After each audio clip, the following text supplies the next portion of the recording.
មហន្តរាយចំនួនដីភក់ដ៏សាហាវនៅព្រំដែននេប៉ាល់ទីបេលេបត្របាក់ភូមិមួយទាំងមូលឆក់យកជីវិតមនុស្សរាប់សិបនាក់យ៉ាងរន្ធត់គ្រោះមហន្តរាយទឹកជំនន់ភក់និងបំណាក់ដីដ៏ខ្លាំងក្លាបំផុតនៅព្រំដែនប្រទេសនេប៉ាល់ទីបេមកដល់ពេលនេះបានឆក់យកជីវិតមនុស្សកើនដល់160នាក់ហើយខណៈមនុស្សរាប់រយនាក់ផ្សេងទៀតកំពុងបាត់ខ្លួននៅឡើយក្នុងនោះរួមមានទាំងភ្ញៀវទេសចរបរទេសផងដែរយោងតាមព័ត៌មានជាតិចិនចេញផ្សាយកាលពីថ្ងៃទី26ខែសីហាឆ្នាំ2026កន្លងទៅបានឲ្យដឹងថានៅខាងប្រទេសចិនមានមនុស្សយ៉ាងហោច3នាក់បានបាត់បង់ជីវិតខណៈ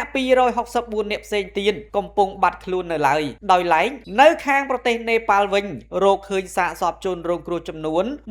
157នាក់ខណៈក្រុមសង្គ្រោះកំពុងកោះកាយដីភក់ដ៏ក្រាស់ស្វែងរកជនរងគ្រោះផ្សេងទៀតដែលបាត់ខ្លួនយោងតាមក្រសួងទេសចរប្រទេសនេប៉ាល់ភ្ញៀវទេសចរប្រមាណ403នាក់ក្នុងនោះរួមមានភ្ញៀវទេសចរ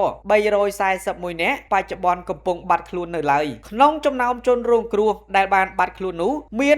142នាក់ជាជនជាតិឥណ្ឌានិងភ្ញៀវទេសចរមកពីបណ្ដាប្រទេសផ្សេងទៀតរួមមានអូស្ត្រាលីសហរដ្ឋអាមេរិកម៉ាឡេស៊ីហូឡង់ព័រទុយហ្គាល់អាហ្វ្រិកខាងត្បូងកូរ៉េខាងត្បូងនិងចក្រភពអង់គ្លេសរដ្ឋមន្ត្រីក្រសួងការបរទេសប្រទេសនេប៉ាល់បានលើកឡើងថាគ្រោះមហន្តរាយជំនន់ដីភក់និងបំណាក់ដីនេះដែរទំនងជាកើតឡើងក្រោយគ្រោះរំជួយដីធ្វើឲ្យភក់និងថ្មធ្លាក់បុកចូលទន្លេបង្កជាទឹកជំនន់ដីភក់ដ៏ខ្លាំងក្លាចុះមកខ្សែទឹកខាងក្រោមបែបនេះ